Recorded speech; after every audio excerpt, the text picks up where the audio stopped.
Gracias, por supuesto, pero el abogado es Oscar Díaz, ¿eh? El abogado consentido es Oscar Díaz, quien ya está aquí con nosotros. Abogado, ¿cómo estás? Bien, muy bien, Javier, gracias, buenos días. Oye, hoy vamos a platicar de un tema muy sensible que no tan solo en nuestro país, sino en las diferentes culturas, las adopciones se convierten en algo muy importante. Por ejemplo, en la cultura japonesa, esto es algo que me sorprendió la primera vez que yo me enteré de ello.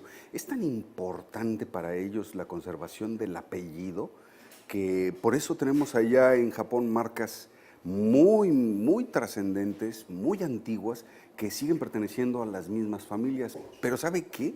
Ellos hacen algo que es muy curioso. Adoptan hijos capaces y aptos. No necesariamente uno va a tener descendencia capaz, apta o interesada en el negocio familiar.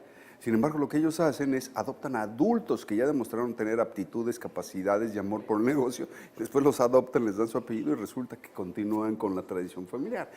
Es un caso donde a mí no me había tocado ver adopción de adultos, pero sí se puede, ¿no? Jamás nadie piensa en cómo voy a adoptar un adulto.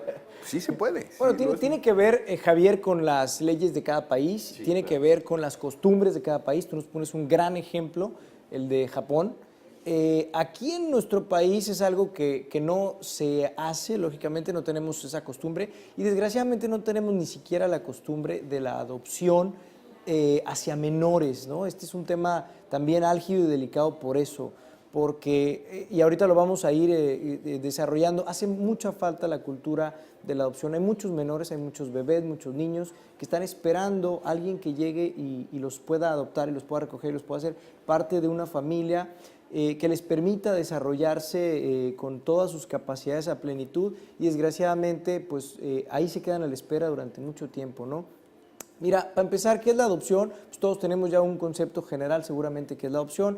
Es un acto jurídico que trata de crear un vínculo legal, o bueno, que lo crea de hecho, pero civil, similar o análogo al vínculo consanguíneo que existe entre padres e hijos por naturaleza, ¿no?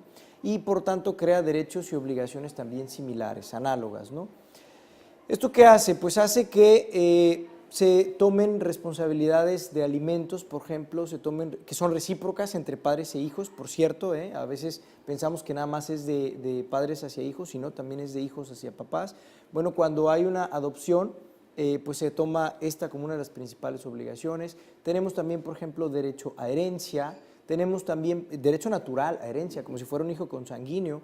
Tenemos también, por ejemplo, incluso impedimentos de matrimonio, como si fueran también hijo o hija consanguíneo, ¿no? Por ejemplo, ves que hay impedimentos entre familia para poder de repente contra el matrimonio, ¿no? Pues igual es el mismo caso, aunque... Entre hermanos nada más, ¿verdad? Sí, claro, pero por ejemplo, entre parientes cercanos del primer grado, por ejemplo, ¿no? Y segundo, entre hermanos, por supuesto. Pero, por cierto, en este caso, no solamente tenemos este impedimento de matrimonio porque sí, sino tiene una razón de ser. Si estamos integrando a alguien a la familia, pues le tenemos que dar el mismo tratamiento y tiene que haber una coherencia, aunque de manera natural sabemos que pudiera no haber un impedimento, ¿no? Es decir, no provienen de la misma sangre, por ejemplo, ¿no? Pero oficialmente, legalmente, así será y se le tiene que dar el mismo tratamiento. Bueno, anteriormente existían dos formas de adopción muy comunes aquí en Baja California. Una era la adopción simple y otra la adopción plena, y esto lo convertía en algo técnico, ¿no? La adopción simple era como más superficial, la adopción plena era tal cual, plena, con este ejemplo que te estoy poniendo de que se entienda que de plano son padres e hijos como si fueran de nacimiento, ¿no? Bueno, hace poco desapareció la adopción simple de nuestro Código Civil en Baja California y nos quedó solamente la adopción plena. ¿Qué características tenía la simple? Bueno, en la simple no tenías todas las obligaciones, sobre todo no se perdía el vínculo filial entre la familia original de la que provenía el adoptado y la nueva familia, ¿no? A la que estaba llegando. En la adopción plena sí se rompía ese vínculo. Entonces, de hecho, esa fue una de las principales motivaciones, si no es que la principal, de que desapareciera la adopción simple. El adoptado lo que busca, y fue uno de los argumentos que se manejó, el adoptado o lo que se busca por parte del Estado con un adoptado es que realmente se integre a una nueva familia, a plenitud, a conciencia. Y es difícil que alguien se integre a medias a una nueva familia y que siga perteneciendo definitivamente con un lazo a otra, ¿no? Con un lazo filial. Entonces, bueno, ese fue el motivo original por el cual desaparece. Ahora tenemos adopción simple. Adopción vaya, en pocas palabras, perdón, adopción plena. Adopción en pocas palabras, para no confundir. Solamente estoy haciendo la precisión para que nuestro público sepa que existía esta diferencia y que hoy es simplemente a secas adopción. Es que antes no había certidumbre para ninguno de los dos, ni para el que adoptaba ni para el que era adoptado, ¿no? Con la adopción simple. O sea, te convertías básicamente en una especie de padrino o patrocinador Sí, básicamente, ¿no? Exacto. Tomabas ciertas responsabilidades, pero no tomabas completamente la batuta del destino de este menor, por ejemplo, ¿no? Entonces, pues sí, ahora tenemos adopción a secas.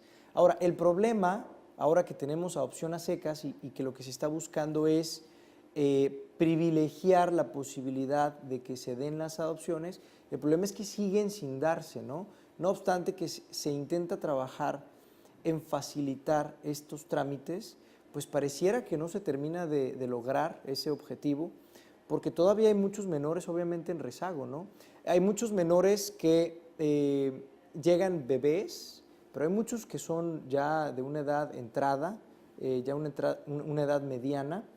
Los bebés que llegan normalmente son porque o son expósitos, y estoy hablando llegan al DIF, me refiero, al sistema DIF, que es quien los acoge y toma su cuidado, su custodia y su patria potestad, quien se encarga de ellos y toma las decisiones de los menores. Algunos llegan muy bebés porque son expósitos, estos son los bebés que pueden dejar en cualquier lugar, por ejemplo en la calle, ¿no? Los abandonados, exacto, expuestos.